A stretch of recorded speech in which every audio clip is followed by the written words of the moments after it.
sini saya akan menjelaskan apa sih lipid itu. Lipid didefinisikan sebagai senyawa yang tak larut dalam air, yang diekstrak dari organisme hidup menggunakan pelarut yang lemah atau pelarut nonpolar. Yang kedua, apa fungsi lipid? Yang pertama itu komponen membran sel. Yang kedua, melindungi dinding sel. Yang ketiga, penyekat panas atau insulator. Yang keempat itu sumber atau simpanan energi. Yang kelima, pelarut vitamin A, D, E, K. Yang keenam, komponen hormon atau steroid. Selanjutnya, sifat-sifat lipid. Yang pertama, sifat lipid yang mempunyai titik lebih tinggi mengundang asam lemak jenuh, sedangkan lipid yang mempunyai titik lebih rendah mengundang asam lemak tak jenuh. Yang kedua, lipid yang mengandung asam lemak rantai pendek larut dalam air, sedangkan lemak yang mengandung asam lemak rantai panjang tidak larut dalam air.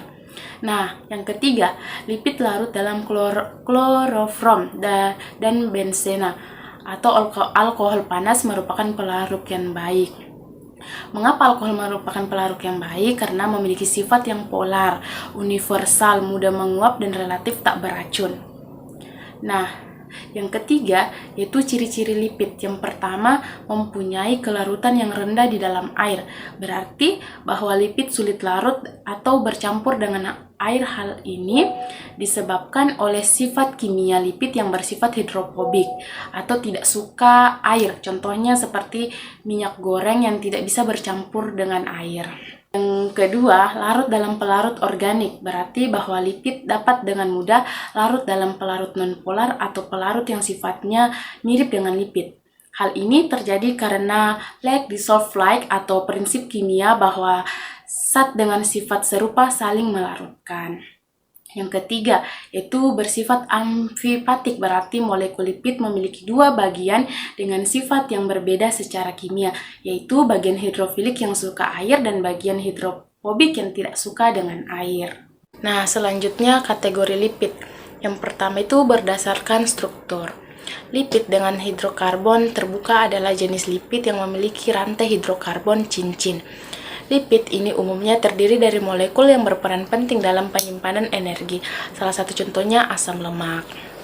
Nah, yang kedua, lipid dengan rantai hidrokarbon siklis adalah jenis lipid yang memiliki struktur cincin dalam molekulnya dan sering sekali berperan sebagai penyusun membran sel dan sebagai molekul sinyal. Nah, selanjutnya, berdasarkan fungsi. Lipid simpanan adalah jenis lipid yang berfungsi sebagai cadangan energi dalam tubuh makhluk hidup. Yang kedua, lipid struktural adalah jenis lipid yang berfungsi sebagai komponen utama struktur biologis terutama pada membran sel.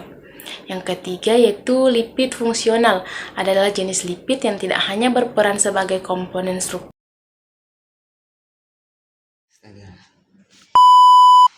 Baik, Assalamualaikum warahmatullahi wabarakatuh. Halo teman-teman, perkenalkan nama saya Fandri dengan NIM 2314-2774. Nah, di sini saya akan melanjutkan penjelasan dari pemateri pertama, di mana pemateri pertama tadi itu membahas tentang lipid ya, di mana sekarang kita akan membahas bagian-bagian dari lipid. Teman-teman, lipid ini dibedakan menjadi dua ya, yaitu lipid sederhana dan lipid kompleks. Nah, kita akan membahas lipid sederhana. Nah, teman-teman, lipid sederhana ini adalah asam lemak yang terikat dengan alkohol. Contohnya itu seperti gliserol, triasilgliserol, dan lilin atau PX. Nah, gliserol ini adalah ester dari asam lemak dan gliserol, di mana berfungsi sebagai simpanan energi, yaitu berupa lemak dan minyak. Nah, lemak ini umumnya bisa kita dapatkan dari hewan dan berwujud padat dan serta tersusun atas lemak jenuh. Nah, berarti asam lemak jenuh ini itu asam lemak jahat ya, berarti tidak baik untuk tubuh kita. Kemudian minyak. Nah, minyak ini pada umumnya bisa kita dapatkan dari tumbuhan. Bisa kita dapatkan dari tumbuhan ya. Minyak ini berwujud cair dan tersusun atas lemak tak jenuh. berarti kebalikan dari asam lemak jenuh, berarti baik untuk tubuh kita, baik untuk kita konsumsi. Kemudian kita masuk pada contoh kedua dari lipid sederhana, yaitu triasilgliserol. Nah, teman-teman, triasilgliserol ini merupakan senyawa yang terdiri dari gliserol dan asam lemak yang dihubungkan oleh ikatan ester atau ikatan senyawa organik, dan merupakan cadangan energi yang paling penting dari sumber lipid. Kemudian kita masuk pada contoh ketiga, yaitu wax atau bisa kita sebut dengan lilin. Lilin ini merupakan ester asam lemak ya, rantai panjang atau C14 C sampai dengan C36, baik jenuh maupun asam tak jenuh, dengan alkohol rantai panjang yaitu C16 sampai C30. Nah, karena wax atau lilin ini mempunyai kemampuan water repellence, yaitu anti air ya, water repellence itu anti air, dan bentuk wax ini dan bentuknya itu padat. Wax ini banyak dijumpai sebagai lapisan pelindung baik untuk hewan maupun tumbuhan. Kemudian wax ini sulit dihidrolisis ya. Maksud dari hidrolisis ini maksudnya yaitu sulit untuk diuraikan. Nah, kemudian tidak larut dan dalam air, serta berasal dari asam lemak dan alkohol yang berantai panjang. Baik, selanjutnya itu golongan lipid kompleks. Nah, lipid kompleks adalah lipid yang terikat dengan senyawa lainnya. Beberapa contoh lipid kompleks yaitu fosfolipid, lipoprotein, sfingolipid, steroid, dan kolesterol. Yang contoh yang pertama yaitu fosfogliserat. Fosfogliserat ini dihasilkan dari asam fosfat yang membentuk ikatan ester, sehingga ia mampu mengikat molekul alkohol lain. Nah, gliserofosfolipid ini memiliki fungsi sebagai penyusun membran sel dan sebagai agen emulsi. Nah, itu agen emulsi. Nah, agen emulsi atau pengemulsi adalah zat yang berfungsi untuk membentuk dua cairan yang tidak dapat bercampur secara stabil agar dapat bercampur dan membentuk emulsi. Nah, selanjutnya contoh kedua yaitu lipoprotein. Nah, lipoprotein adalah kombinasi antara lipid dengan molekul lain. Lipoprotein terdiri dari dua jenis, yaitu high density lipoprotein atau bisa disebut dengan HDL, and low density lipoprotein atau biasa disebut dengan LDL. Nah, jenis yang pertama yaitu high density lipoprotein. Lipoprotein ini sering disebut sebagai HDL atau kolesterol baik. HDL bertindak sebagai pengambil kolesterol. HDL mengambil kelebihan kolesterol di dalam darah dan mengambil kembali ke hati yang rusak. Nah, jenis yang kedua yaitu low density lipoprotein.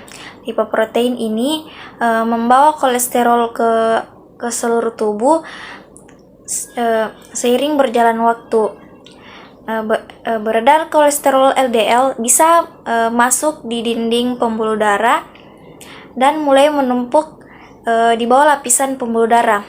Akhirnya timbulan lemak dapat mempersempit pembuluh darah dan menutup aliran darah yang menyebabkan penyakit arteri koroner. Inilah sebabnya mengapa kolesterol LDL sering disebut sebagai kolesterol jahat.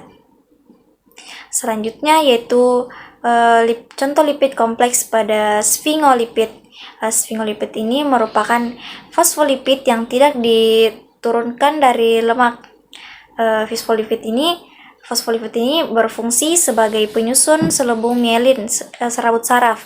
25% lipid pada manusia adalah sfingolipid. Nah, kembali lagi dengan saya teman-teman. Di sini saya akan melanjutkan penjelasan dari Elsa Febrianti.